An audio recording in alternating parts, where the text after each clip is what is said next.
Hello friends, welcome to Kasana Kitchen. இன்னைக்கு நம்ம mini idli dhokla recipe தான் பார்க்க போறோம். ரொம்ப ஈஸியா குயிக்கா செய்யக்கூடிய ஒரு ஹெல்தியான ரெசிபி.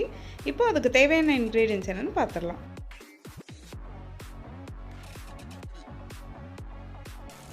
ஃபர்ஸ்ட் ஒரு பவுல் எடுத்துட்டு அதுல இட்லி மாவு ரெடி பண்ணிடலாம்.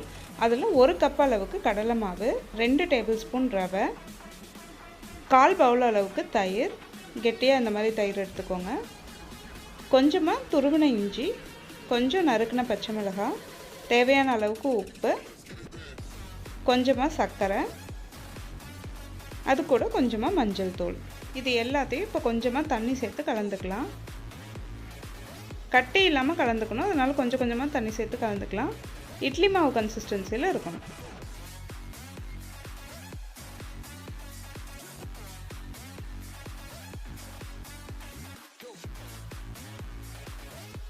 இப்போ நல்லா கலந்து விட்டாச்சு. இது வந்து ஒரு 20 நிமிஷம் மூடி போட்டு மூடி வச்சிடலாம்.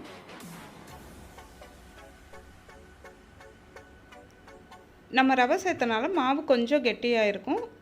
தேவைப்பட்டால் இன்னும் கொஞ்சம் தண்ணி கலந்து இட்லி மாவு கன்சிஸ்டன்சியில் கரெக்டாக இருக்கான்னு செக் பண்ணிக்கோங்க.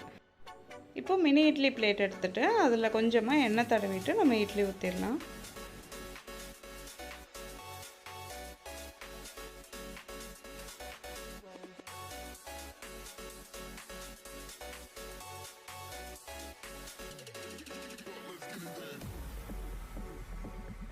எல்லா பிளேட்லேயும் இப்போ மாவு ஊற்றியாச்சு. இப்போ வந்து இட்லி பாத்திரத்தில் வச்சிடலாம்.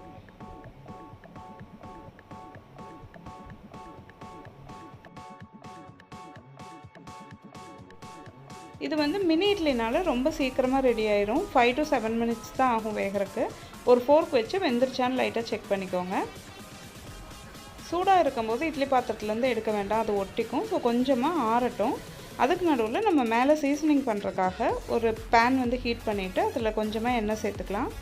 கடுகு, சீரகம் ரெண்டும் பொரிஞ்சதும் அதில் கொஞ்சமாக வெள்ளை எள்ளு சேர்த்துக்கலாம்.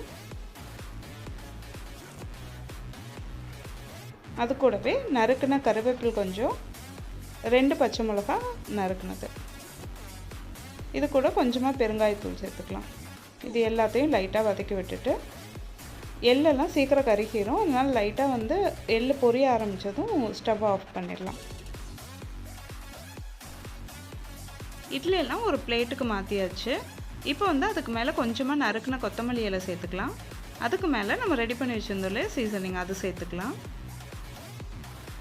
அதுக்கு மேலே கொஞ்சமாக மாதுளம்பழம் சேர்த்துக்கலாம். இது வந்து ஆப்ஷனல் தான். அவ்வளோதான், நம்மளோட mini idli dhokla recipe ready ஆயிடுச்சு. இது கூட ஸ்பைசியாக ஒரு சட்னி வச்சுட்டு சூடாக சர்வ் பண்ணுங்கள். இந்த ரெசிபி உங்களுக்கு பிடிச்சிருந்தா உங்கள் வீட்டில் ட்ரை பண்ணிவிட்டு எனக்கு ஃபீட்பேக் கமெண்ட்டில் சொல்லுங்கள். இந்த வீடியோ பிடிச்சிருந்தா உங்கள் ஃப்ரெண்ட்ஸ் கிட்டலாம் ஷேர் பண்ணுங்கள். Happy cooking!